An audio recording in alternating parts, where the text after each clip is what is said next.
Breaking news, ছাইয়ের উপর থেকে নতুন জীবনের সূচনা। নয়নপুর বাজারে আগুন ধ্বংসের পর পুনরায় উদ্বোধন হল Palash telecom. Voice of bike news মিডিয়ার প্রতিনিধি জানাচ্ছেন বিস্তারিত। আসসালামু আলাইকুম সুপ্রিয় দর্শক, আপনারা দেখছেন voice of bike news media, সত্যের সন্ধানে। এতক্ষণ দেখছিলেন শিরোনাম, এখন দেখুন বিস্তারিত। 2রা জানুয়ারি 2026 দুর্যোগের অন্ধকার কেটে গিয়ে আশার উজ্জ্বল আলো ছড়িয়ে পড়েছে ব্রাহ্মণবাড়িয়ার কসবা উপজেলার নয়নপুর বাজারে। গতকাল 2রা জানুয়ারি 2026 ভয়াবহ অগ্নিকাণ্ডে পুড়ে ছাই হয়ে যাওয়া দোকানগুলোর মধ্যে অন্যতম পলাশ টেলিকম ধর্মীয় ভাবগম্ভীর পরিবেশে দোয়া ও মোনাজাতের মাধ্যমে শুভ উদ্বোধন করা হয়েছে। এই উদ্বোধন শুধু একটি ব্যবসা প্রতিষ্ঠানের পুনরায় প্রতিষ্ঠা নয়, বরং এটি মানুষের অদম্য জীবনযুদ্ধ, সমাজের একতা এবং হার না মানার এক জ্বলন্ত উদাহরণ। অনুষ্ঠানটি গতকাল বিকাল 4টায় শুরু হয়। স্থানীয় মসজিদের ইমাম সাহেবের নেতৃত্বে বিশেষ দোয়া ও মোনাজাত অনুষ্ঠিত হয়। দোয়ায় নতুন ব্যবসায় বরকত, এলাকার শান্তি সমৃদ্ধি, ব্যবসায়ীদের সাফল্য এবং ভবিষ্যতে যেন আর কোনো দুর্ঘটনা না ঘটে এমন আকুতি জানানো হয়। শতাধিক স্থানীয় ব্যবসায়ী, এলাকার গণ্যমান্য ব্যক্তিবর্গ, যুবক যুবতী এবং সাধারণ মানুষের উপস্থিতিতে অনুষ্ঠানটি উৎসব মুখর হয়ে ওঠে।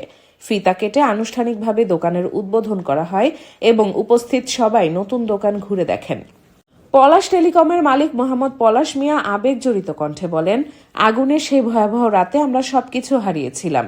লক্ষ লক্ষ টাকার মালামাল, দীর্ঘদিনের স্বপ্ন সব ছাই হয়ে গিয়েছিল। অনেক রাত নির্ঘুম কাটিয়েছি, হতাশায় ডুবে গিয়েছিলাম। কিন্তু আল্লাহর অশেষ রহমত, পরিবারের অকৃত্রিম সাহস, স্থানীয় ভাই বোনদের আন্তরিক সহযোগিতা এবং কিছু বন্ধু বান্ধবের সহায়তায় আজ আবার মাথা তুলে দাঁড়াতে পেরেছি। এই দোকান শুধু আমার একার নয়, এটি পুরো নয়নপুর বাজারের সকল ক্ষতিগ্রস্ত ব্যবসায়ীদের জন্য এক নতুন আশার প্রতীক। আমি বিশ্বাস করি আমার এই শুরু অন্যদেরও উৎসাহ যোগাবে। অনুষ্ঠানে উপস্থিত অন্য ক্ষতিগ্রস্ত ব্যবসায়ীরা জানান, পলাশের এই সাহসী পদক্ষেপ তাদের মনে নতুন প্রাণ সঞ্চার করেছে। এক ব্যবসায়ী বলেন, আগুনের পর অনেকেই বাজার ছেড়ে চলে যাওয়ার কথা ভেবেছিলাম, কিন্তু পলাশ ভাইয়ের লড়াই দেখে আমরাও উজ্জীবিত হয়েছি। আমরাও শীঘ্রই আমাদের দোকানগুলো পুনরায় চালু করব। আরেকজন বলেন, এটা শুধু একটা দোকানের উদ্বোধন নয়, এটা আমাদের সবার জয়ের উদযাপন। উদ্বোধনের খবর ছড়িয়ে পড়তেই আশপাশের গ্রামগঞ্জ থেকে মানুষ ছুটে আসেন শুভেচ্ছা জানাতে।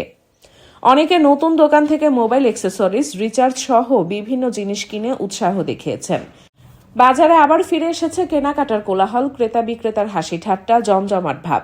স্থানীয় যুবকরা স্বেচ্ছাশ্রমে দোকান সাজাতে সাহায্য করেছেন, যা এলাকায় একতার এক অনন্য দৃষ্টান্ত স্থাপন করেছে। অগ্নিকাণ্ডের পর নয়নপুর বাজারের ব্যবসায়ীরা যে কঠিন সময় পার করেছেন তা স্মরণ করে অনেকেই বলছেন, এই পুনরুজ্জীবন তাদের জীবনের নতুন অধ্যায়। তারা আরও সতর্ক হয়ে ব্যবসা করার প্রতিজ্ঞা নিয়েছেন এবং অগ্নি নির্বাপন ব্যবস্থা নিজ উদ্যোগে জোরদার করার পরিকল্পনা করছেন।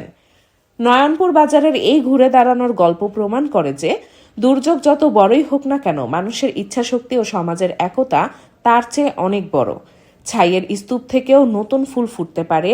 পলাশ টেলিকমের এই উদ্বোধন সেই বার্তাই ছড়িয়ে দিচ্ছে চারদিকে। আশা করা যায় অচিরেই পুরো বাজারটি তার পুরনো জৌলস ফিরে পাবে এবং আরও সমৃদ্ধ ও নিরাপদ হয়ে উঠবে। Dahlia Nasrin, voice of bike news media, Kasba, Brahmanbaria.